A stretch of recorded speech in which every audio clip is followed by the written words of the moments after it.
और उसकी बीवी में लड़ाई हो रही थी और उनके बच्चे दूसरे कमरे में सहमे दुबके हुए पड़े थे। बच्चे अभी भी भूखे सोए, कुछ फिक्र है आपको? तो क्या करूं, कहां से लाऊं? काम धंधा नहीं है, महंगाई देख रही कितनी हो गई है।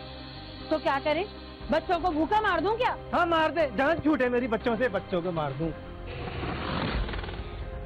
उधर शब्बीर ने देखा कि बड़ा 10 साला बेटा सावन 4-5 छोटे भाई बहनों को खामोश रहने का इशारा कर रहा था। ना जालिम बाप मैंने अपनी जिंदगी में नहीं देखा, ना खुद कुछ करते हो ना मुझे करने देते हो। मैंने तुमसे बोला मैं बंगलों में जाके झाड़ू बर्तन कर लेती हूँ, कम से कम अपने बच्चों को 2 टाइम की रोटी तो खिला सकूंगी। जा ना, किसने रोका, जा।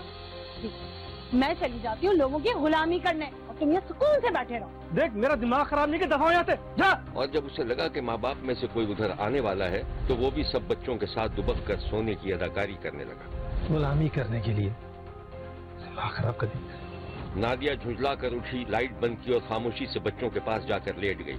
जब उसे महसूस हुआ कि बड़ा 10 साला बेटा जाग रहा है तो उसने उसे प्यार किया। बेटा तुम सोए नहीं ना अभी तक? जी माँ। भूख की वजह से नहीं आ रही? नहीं तो। तुम देखना तुम्हारी मम्मा कल से काम पर जाएगी, तुम लोगों के लिए खूब सारी चीजें लेकर आएगी खाने पीने की। माँ पापा क्यों चीख रहे थे? वो लड़ रहे थे ना आपसे? नहीं बेटा छोड़ो उन्हें, उनका तो काम ही यही है। चलो अब तुम सो जाओ शाबाश, और अपने बहन भाइयों का ख्याल रखना, ठीक है?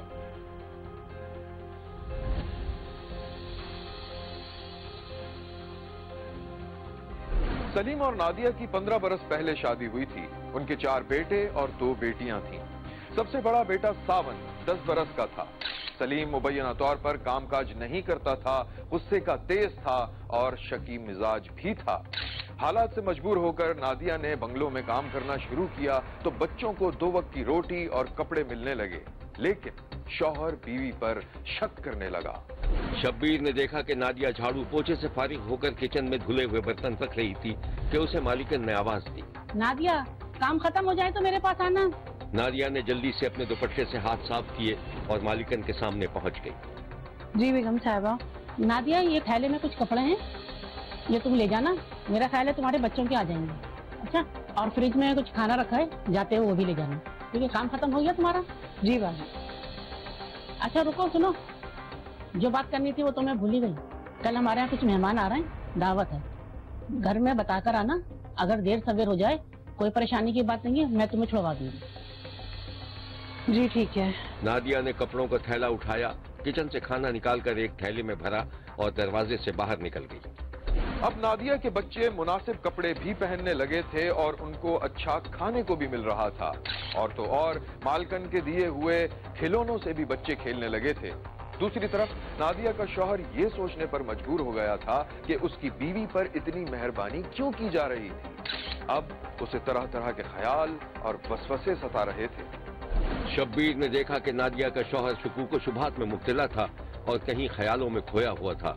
उसने अपनी फर्जी कहानी में देखा, जब उसकी बीवी ने बंगले की घंटी बजाई तो दरवाजा मालिकन के बजाय मालिक ने खोला था। अरे आ जाओ आ जाओ, आज तुमने बड़ी देर कर दी आने में। जी साहब। अरे आ जाओ। ऐसा करो, मेरे लिए कप चाय बनाकर ले आओ। बाई जो तुम्हारी है नहीं, आ जाएंगी शाम तक।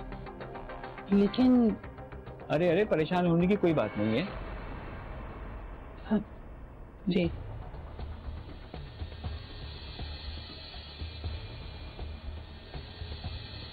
नादिया खामोशी से किचन में गई, 2-4 बर्तन धोने के साथ चाय चढ़ा दी और फिर सलीके से चाय का कप लेकर मालिक के पास पहुंच गई और मेज पर रखकर वापस आने लगी तो मालिक ने चाय की चुस्की लेते हुए उसकी तारीफ कर दी। वाह, चाय तो बहुत अच्छी बनाई है तुमने। वैसे नादिया, तुम्हारे कितने बच्चे हैं? अब 6 बच्चे हैं मेरे। शौहर क्या करता है तुम्हारा? साहब वो कोई कामकाज नहीं करता। ओह अच्छा अच्छा, ऐसा करो, मेरा बटवा ला के देना सामने से। जी।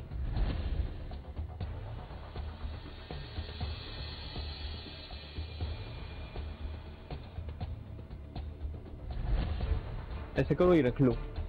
अरे बच्चों को लिए कोई चॉकलेट वगैरह ले जाना, रख लो, कोई बात नहीं। वैसे चाय तुमने बहुत अच्छी बनाई थी। शुक्रिया। नादिया ने खामोशी से नोट लेकर रख लिया और कुछ कहे बगैर किचन में काम करने लगी। नादिया का शौहर अपनी फर्जी कहानी की सोच से बाहर निकला तो उसकी नजर एक कीमती खिलौने पर पड़ी जिससे उसके बच्चे खेल रहे थे। गुड़िया, ये खिलौना किसने ला के दिया तुमको? भैया अम्मा लाई थी। अम्मा लाई थी? सलीम के माथे पे परेशानी के आसार उभरे और वो अपनी बीवी को फोन करने लगा जो काम पर गई हुई थी। नादिया ने फोन नहीं उठाया तो सलीम का शक और बढ़ गया।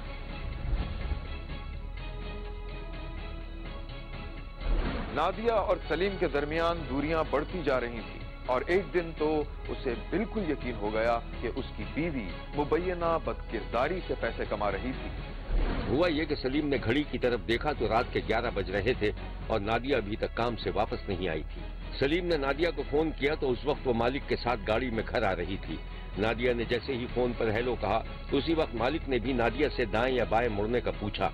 ये आवाज सलीम के कान में पड़ी तो वो आग बबूला हो गया। हेलो, हाँ हाँ बस आ रही हूँ, रास्ते में हूँ। कहाँ मुड़ रहे हैं?